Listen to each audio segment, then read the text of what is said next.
আজকে বলবো এই ফ্লাই অ্যাশ ব্রিক্স নিয়ে। যে ফ্লাই অ্যাশ ব্রিক্স এখনকার দিনে যারা বিল্ডিং কনস্ট্রাকশনের কাজ করে, আগের দিনে কি হতো, আগেকার দিনে সব হতো লাল ইটের গাঁথনি হতো, কিন্তু এখন সেই লাল ইটের গাঁথনি হয় না, তার পরিবর্তে হয় এই ফ্লাই অ্যাশ ব্রিক্স।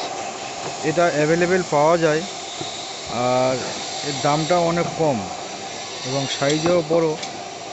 সেই জন্য এখনকার দিনে এই ফ্লাই অ্যাশ ব্রিক্সটা বেশি ইউজ হয় বিল্ডিং কনস্ট্রাকশনের জন্য। আর একটু আগে যেটা বলছিলাম লাল ইট, এই হচ্ছে সেই লাল ইট। এর সাইজে অনেক ছোট, এই মুহূর্তে টেপ নেই, মাপতে পারলাম না।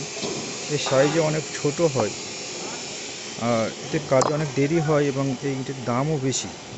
এটাকে আমরা লাল ইট বলে থাকি খাঁটি বাংলা কথা, রেড ব্রিক্স। আর একটা জিনিস, এই ফ্লাই অ্যাশ ব্রিক্সের একটা গুরুত্বপূর্ণ জিনিস আছে, যে এই ব্রিক্স আপনি যেমন অর্ডার দেবেন, যেমন সাইজের অর্ডার দেবেন, তেমন সাইজেরও পাওয়া যায়। যেমন আপনার সাইজ প্রয়োজন হয় তেমন সাইজের লম্বা চওড়া অ্যাভেলেবেল পাওয়া যায়। আর এই পরের ভিডিওতে আমি দেখাবো এই যে ফ্লাই অ্যাশ ব্রিক্স যে আছে, এটা ব্রিক ওয়ার্ক করতে গেলে কী কী দিয়ে ব্রিক ওয়ার্ক করতে হয় সেটাকে আমি দেখাবো। এই ফ্লাই অ্যাশ ব্রিক্সটাকে গাঁথনি করতে গেলে, যেমন এইসব গাঁথনি করা আছে বা ব্রিক ওয়ার্ক করা আছে, এইটা গাঁথনি করতে গেলে এটা কিন্তু বালি সিমেন্ট দিয়ে গাঁথনি করা যায় না। এর জন্য দরকার হয় কিছু একটা কেমিক্যাল।